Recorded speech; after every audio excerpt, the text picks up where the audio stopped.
So there are a lot of women that I come across who feel hemmed in their careers or in their lives. Right. And sometimes lack the courage to take the risk and go, I'm going to change. I'm going to go into something that I haven't done before. There's that aversion to, I know I can do this. I've built up a reputation in this. This is safe, and that's not. Yeah. But they feel stuck. Yeah. And they're not necessarily, they're kind of languishing. Right. And so what would you say to a woman who is in that situation?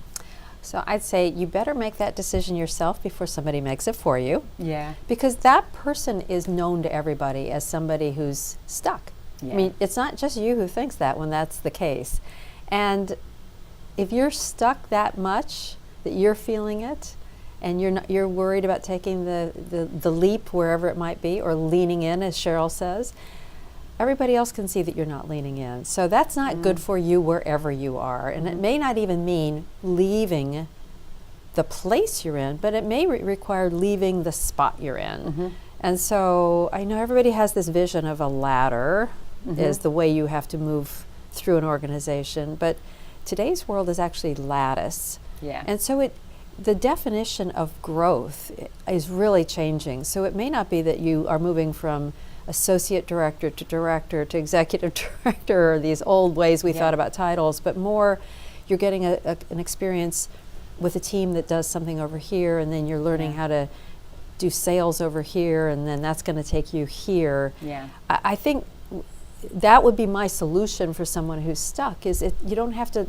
necessarily totally leave.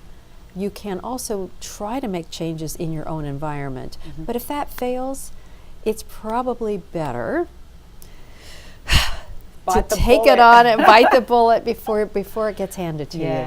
Yeah, no, absolutely. And I think so often that fear of change, we kind of discount the cost of inaction. Just like go, oh, well, I'll just ride it out a bit longer, and not realizing 5 years from now you could find yourself out of a job.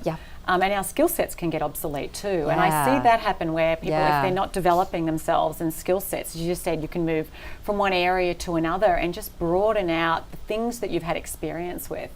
I think as little girls, we grow up thinking other people will do things for us or tell us what to do.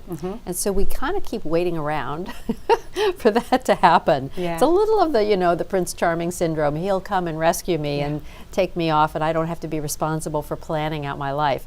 And while I don't think a plan in today's world necessarily works, I think a bunch of planning can work. You know, do I need languages? Do I need some additional training? Do I need to get on a board where I might get some skills that I don't have now, or meet 20 people that I don't have now? I'm a big fan of networks. It's like now very popular, and LinkedIn or wherever you want to use a network, but I actually think real human networks are very valuable too, because it's often the case that you won't know where to look for that next job, but if you're in enough networks, it may find you. And you have to be, it's a little like luck. You have to get yourself out there in order for luck to to attach to you. And I know for me, just it's been putting myself out there and out there and out there, and you never know which things are going to come off. And some relationship you've had with someone that you met 3 years ago, tell someone else something, and then that turns into some fantastic opportunity.